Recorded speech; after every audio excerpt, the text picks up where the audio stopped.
Falando um pouco das empresas em recuperação judicial, a gente está vendo aí a AgroGalaxy divulgando aquele balanço, mostrando um prejuízo que cresceu mais de 1000%, né, depois desse processo aí de recuperação judicial, e ao mesmo tempo anunciando ontem aí a venda de uma carteira de dívidas vencidas que não estão ainda judicializadas. No seu entendimento, esse ano de 2025 deve ser um ano difícil para o setor de agro em relação a recuperações judiciais.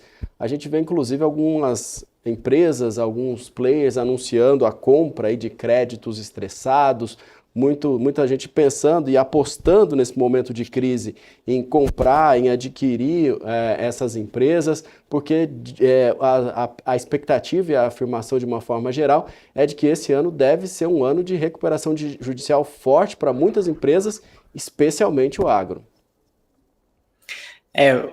A cadeia do agronegócio ela é muito ampla, né? Então, quando a gente fala dentro do agro, né, a gente tem que considerar que tem o fornecedor de insumos, o produtor, a agroindústria, o atacado, o varejo, a parte de transporte. Então, é interessante a gente segmentar um pouco esse cenário para ficar mais fácil o entendimento para todo mundo que está participando aí dessas avaliações e discussões de tese, né?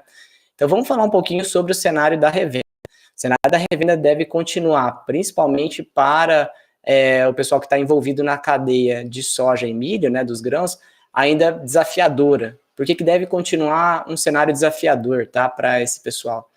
Porque o produtor em si, mesmo que o preço da soja, nesse momento, ele ainda deixe uma rentabilidade melhor do que a temporada passada, né, a gente ainda tem todo um período de colheita acontecendo, a gente tem que vai acontecer, né, que vai acelerar, a gente tem essa dinâmica da China que pode modificar o nível de preço, a gente tem a dinâmica do câmbio que pode modificar esse nível de preço.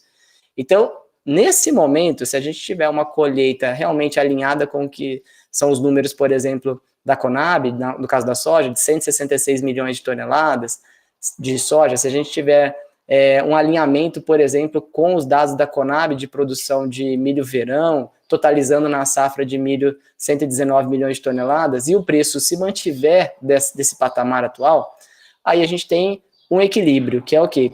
A margem vai ficar apertada, mas todos os elos da cadeia aí começam a ter de novo uma margem positiva. Porém, não é essa dinâmica que a gente está esperando aqui na Pine, né? A gente está esperando que o preço de março e abril para a soja registrem movimentos de queda, porque o produtor ainda está pouco vendido e ele vai precisar vender no momento que a oferta vai ser ampla e a China já está coberta sobre as compras dos meses de fevereiro, março e abril. Então vai começar a pressionar muito o produtor nesse sentido. A logística também vai começar a sentir, porque a soja vai chegar tudo de uma vez só. Então, se realmente se concretizar essa tese que a gente está trabalhando, aí vai ser mais um ano de margem apertada para o produtor, trazendo ele talvez até para um território de empate, né? De 0-0 nesse caso, e aí as revendas que já estão rolando dívidas dos produtores desde a temporada de 2023, né? Então rolou 23, está rolando 24, precisaria rolar novamente 25, mas imagina o seguinte, a taxa de juros de um ano, por exemplo, está rodando a 15,5, vamos colocar um exemplo hipotético, 15,5, com mais um spread de crédito de 4%, o produtor vai ter que rolar essa dívida dele para 20% ao ano, e aí aquele crédito que ele tinha já vai ter que aumentar, porque a dívida que ele tinha inicialmente, que ele está rolando, também aumentaria.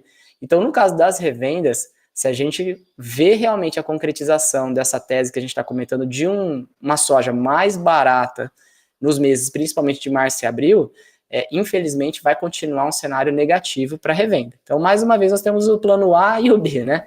Se a gente tiver os preços da soja e milho se mantendo no patamar atual, margens apertadas, mas ainda assim positivas, e o cenário desinfla, né? Esse problema com as revendas ele vai diminuir. Agora, se realmente a soja vier a cair março e abril, aí infelizmente, por exemplo, o caso da AgroGalaxy, ele vai deteriorar ainda mais. Não só a AgroGalaxy, né? A gente tem Nutrien fechando várias revendas aqui também na região, tem várias revendas passando por problemas, então vamos torcer para que a nossa tese esteja errada, né? Mas a gente tem tido um bom nível de acerto nessa questão dos estudos e posicionamento, né?